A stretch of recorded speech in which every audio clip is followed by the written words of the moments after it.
Hello, ഇന്നൊരു morning വ്ലോഗാണ്. രാവിലെ ഒരു 9 മണിയൊക്കെ ആയപ്പോഴാണ് ഞാൻ എഴുന്നേറ്റത്. കുറച്ച് കഴിഞ്ഞ പാടെ ഞാൻ തോടൊന്ന് ചെന്നോക്കാൻ പോയി. പോകുന്ന വഴിക്ക് അച്ചമ്മ മഞ്ഞൾ നട്ടേക്കുന്നതെല്ലാം കണ്ടു. തോടൊക്കെ ആകെ കാട് മൂടി കുറച്ച് വെള്ളമൊക്കെ ആയി കിടക്കലായിരുന്നു. തിരിച്ച് അച്ചമ്മേൻ്റെ വീട്ടിലേക്ക് വന്നപ്പോൾ നിറയെ കായ്ച്ച് കിടക്കുന്ന ഒരു പേര കണ്ടു.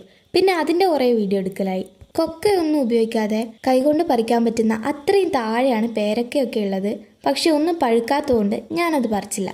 പിന്നെ ആർക്കും വേണ്ടാതെ കിടക്കുന്ന ഒരു മുട്ടപ്പഴവും കണ്ടു. പക്ഷേ എനിക്ക് മുട്ടപ്പഴം ഒട്ടും ഇഷ്ടമല്ല, അതുകൊണ്ട് അതും പറിക്കാൻ പോയില്ല. അങ്ങനെ തിരിച്ച് വീട്ടിലെത്തിയപ്പോഴാണ് എൻ്റെ ഒരു പൂച്ച വന്നത് കണ്ടത്.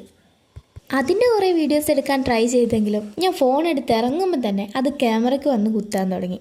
അങ്ങനെ ആ ശ്രമം അവിടെ ഉപേക്ഷിച്ചു. പക്ഷെ അവിടെ കഴിഞ്ഞില്ല. കുറച്ച് കഴിഞ്ഞപ്പോൾ അപ്പുറത്തെ വീട്ടിലെ നായ്ക്കുട്ടിയെ കാണാൻ പോയി. ഇതിൻ്റെ പേര് ബ്രൗണി എന്നാണേ. അതിനെയും കളിപ്പിച്ച് കുറേ നേരം അവിടെ ഇരുന്നു. നല്ല ക്യൂട്ടായിട്ടുള്ള സോഫ്റ്റ് നായ്ക്കുട്ടി. അപ്പോൾ ഇന്നത്തെ വീഡിയോ ഇത്രയേ ഉള്ളൂ. ബ്രൗണീനെ ഇഷ്ടപ്പെട്ടാൽ ഈ വീഡിയോ ലൈക്ക് അടിക്കാൻ മറക്കണ്ട. ബൈ.